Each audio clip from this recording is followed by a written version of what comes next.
In this chapter, we will learn the laws of thermodynamics. Thermodynamics is basically just the study of how heat flows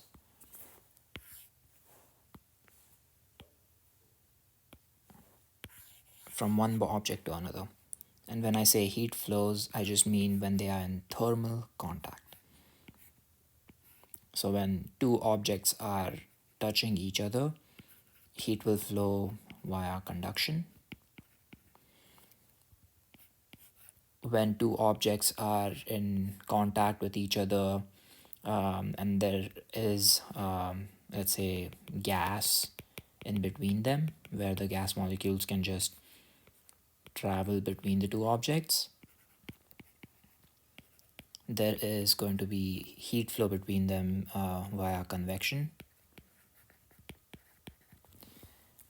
And if two objects are in, let's say, line of sight of each other, they will transmit energy to each other using radiation.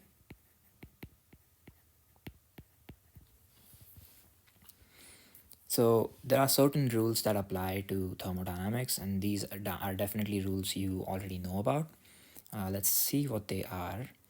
So the first rule or law of thermodynamics is that when object A is in equilibrium with object C, so if I just draw that, it's A is in equilibrium with object C, and if object B is separately in equilibrium with object C,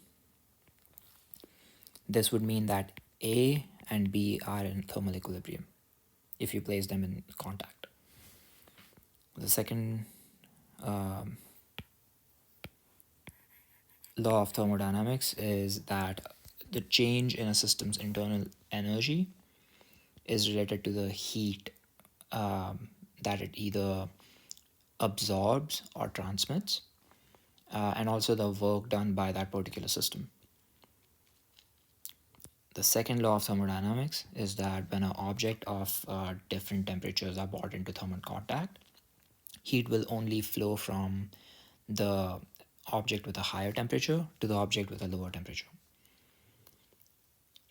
Now, these all laws might seem very, very basic and like almost common sense to you, but these are important and these are used in a variety of ways in different things, different machines around you. So let's discuss each of these and see how they are applied. So the zeroth law, it's the simplest one, right? We all know what the law or the transitive property of equality is, which means if temperature A is equal to temperature B and temperature B is equal to temperature C, then temperature A is equal to temperature C. If you have a glass of water at a certain temperature and you have another glass of water at a certain temperature, now you also have a third glass of water at another temperature, we know that these two have the same energy, internal energy, and these two have the same internal energy, then by this law, we can say that the first and the last cup will also have the same energy. Again, this might seem very basic and common sense, like common sense to you, but it is a law and it is something physicists had to prove. So again, if I'll give you a few seconds to read this, and then we'll discuss what this actually means. This is the application of the zeroth law of thermodynamics.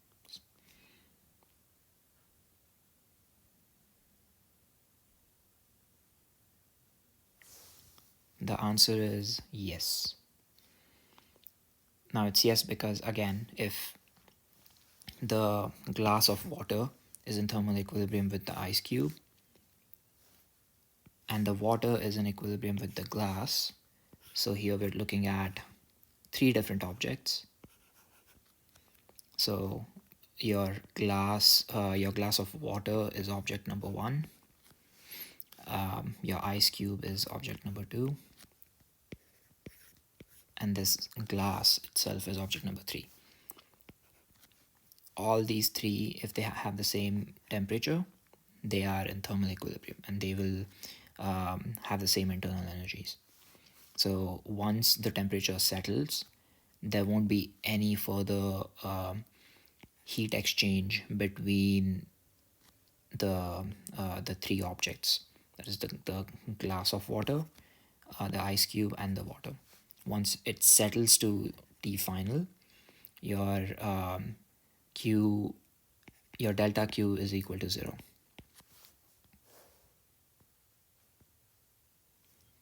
Now let's look at the first law of thermodynamics. This is where things start getting interesting, right? The change in a system's internal energy. Now we know that the change in a system's internal energy is proportional to its temperature.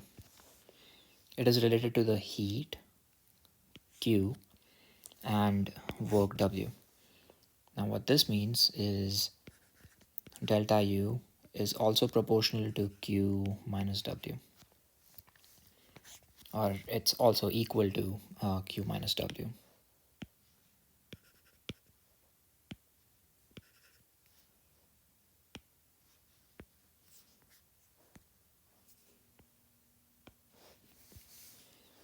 Is equal to Q minus W.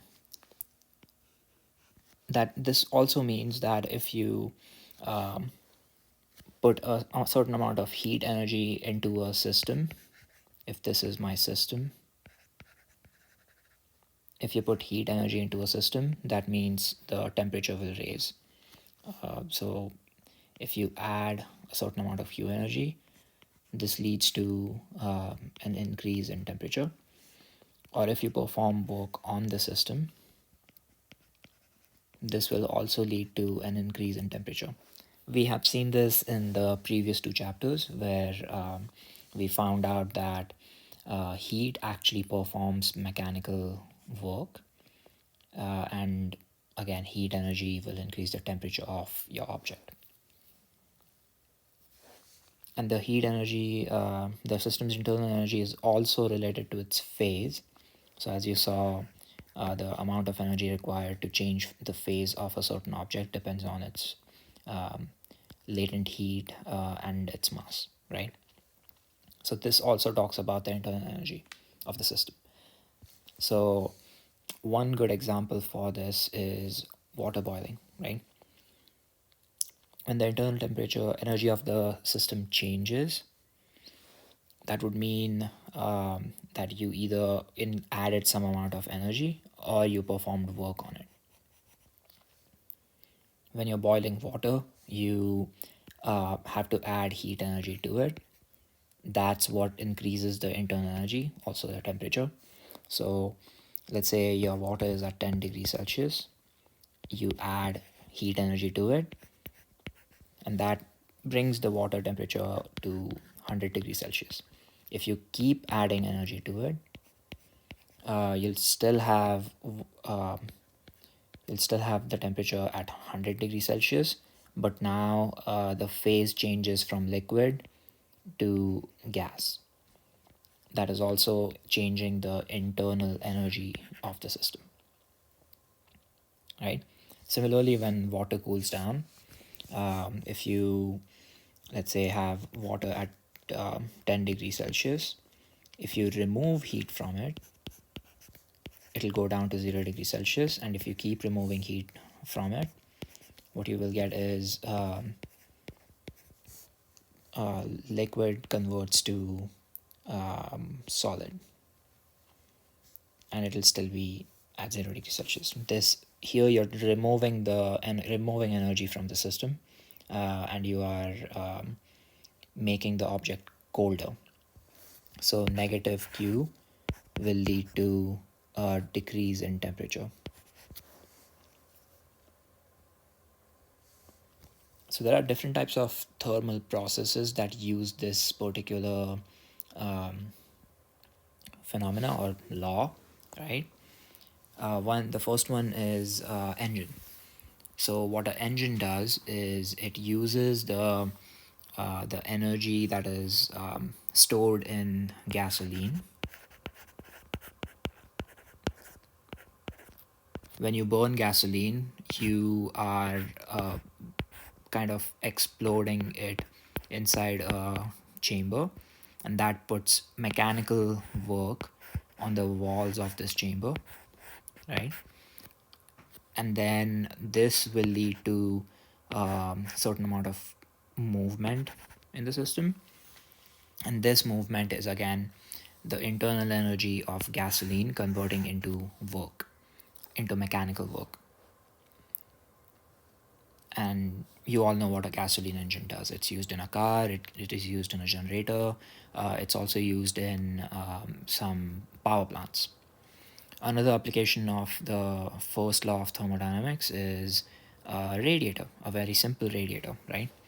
So what a radiator does is it's just a pipe that is bent into like a U, and it keeps on going, right? You take steam at a certain temperature and you pass it through this pipe, and as it goes through the pipe, it the steam cools down and it transfers its heat energy onto the pipes, and the pipes heat up, and as the pipes heat up, they release energy into the room. So what's happening is the room heats up, so temperature of the room goes up, but this temperature goes up because the temperature of the steam is going down. There has to be an equal exchange between the energy lost by the steam and the energy gained by the room. Otherwise, you're not following the rules of physics and the rules of nature. This exchange is proportional. Another example is just a steam turbine, right? When you heat up a pot of water, what you're doing is you're adding energy to it. And when you add energy to this pot of water, you are converting it to steam. You can then collect this steam. This steam has a lot of energy, right? You collect the steam and you pass it through a turbine. Now, this turbine, when it moves, the steam is performing mechanical work on this turbine and rotating the turbine, and hence you get electricity out of it.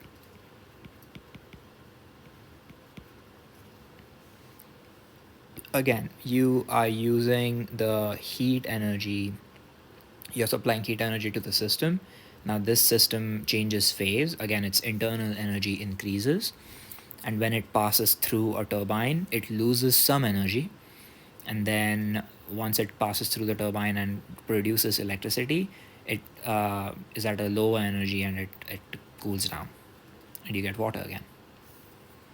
Again, this is all the application of the change in internal energy is results in a certain amount of heat and work. This is all the application of your first law of thermodynamics. We'll look at this question for a second.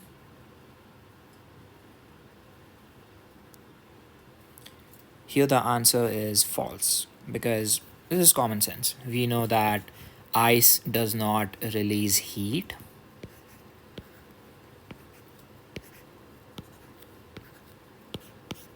It instead will absorb the heat around it, right? Because when it heats up, when the temperature of ice goes up, its internal energy is going up. That means uh,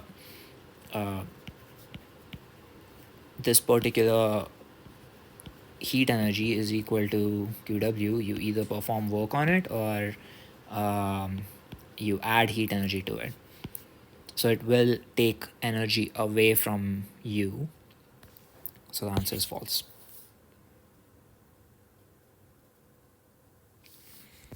Moving on to the second law of thermodynamics. Second law just simply states that when two particular objects are brought in to thermal contact, for example, these two objects are in thermal contact and there's conduction between them. If TA is less than TB, heat will go from TB to TA. So heat absorbed by QA will be greater than 0, and heat lost by QB will be less than 0. And QA will be is equal to QB, or vice versa. Will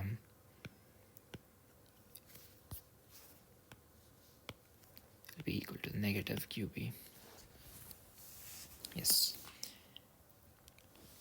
And this law just like tells you that the heat exchange will never go from a object that is at a lower temperature. So if you look at the same exact thing here, it will never go from it will never go from object A to B, because here the temperature of object A is less than temperature of object B. This situation cannot happen. That is the rule of nature. Nobody has ever observed this phenomena, so that's the law of nature, right? And we use this phenomena to stay warm, right? Because if you are cold, you know that the radiator is warm. If you go and sit next to a radiator, now both are warm. The radiator will lose some heat because you are cooler than the radiator. So the radiator will supply you with heat, and that means you will get warmer.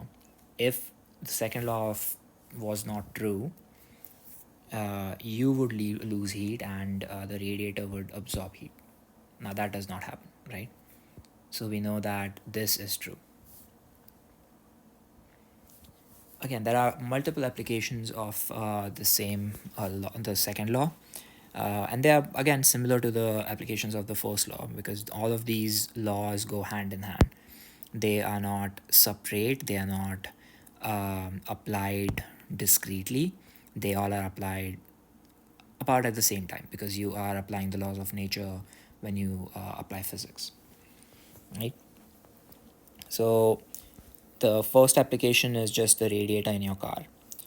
Your water, your coolant pump, shouldn't be coolant. Your coolant pump will just circulate your coolant all around your engine and all the other components.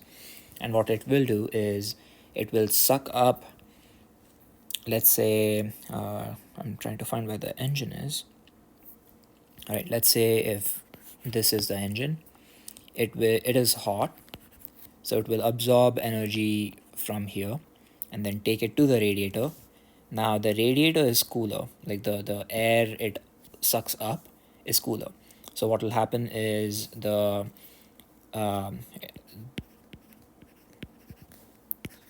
the coolant will lose heat at the radiator, and then it will start flowing back again, and it's cooler now.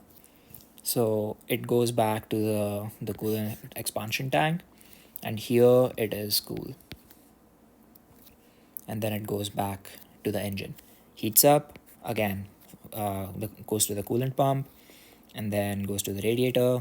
At the radiator, it comes in contact with the cold air, it loses heat, and then goes back. So it keeps on circulating. Now this is the application of the second law, because your engine is hot, so the coolant is absorbing heat from the engine, and then it is going to the radiator, and it loses heat because it comes in contact with something that is colder than itself. Another application is again the radiator, right? A radiator that you might see in your house, it has steam going through the pipes, and this particular steam is hotter than so the inside of the radiator is hot and the outside of the radiator is cool. So the heat transfer will happen from the hot side to the cold side. Otherwise, this particular setup would not work to heat up your entire room. Now, this is also true for a lot of different. This is also true for a lot of different applications. One of them is a heat pump. Now, what a heat pump does is, let's say you have a house and you have a lake next to your house. Now, we know that the lake is going to be cooler than the air. So, lake will be cool and the surrounding air will be hot, right? So, what you can do is, in order to cool down your house, you can run pipes into your into the cool lake. You can run a particular fluid, and instead of performing like a radiator here, this will cool down your house.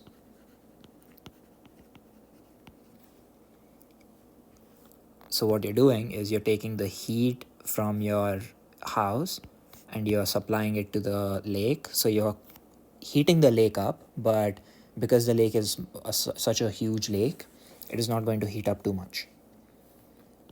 And then the lake is also open to the air, so it can cool down by losing heat overnight or something, right? Now, in the winter, this particular lake is hotter than the air outside because it doesn't freeze, and the air is way below freezing. So now what you can do is use a similar phenomena, and instead of cooling your air, you can bring in heat from the lake into your house, and that's how heat pumps work. This entire application is called a heat pump.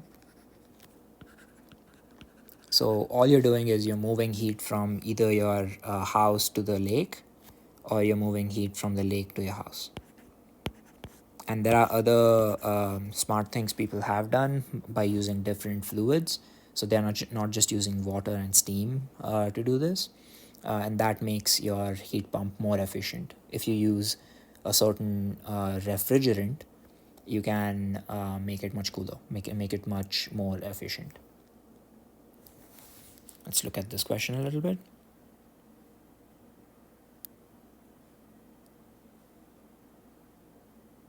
The answer is the heat from your hand will flow to their hand, because again, your hands are warm and their hands are cold.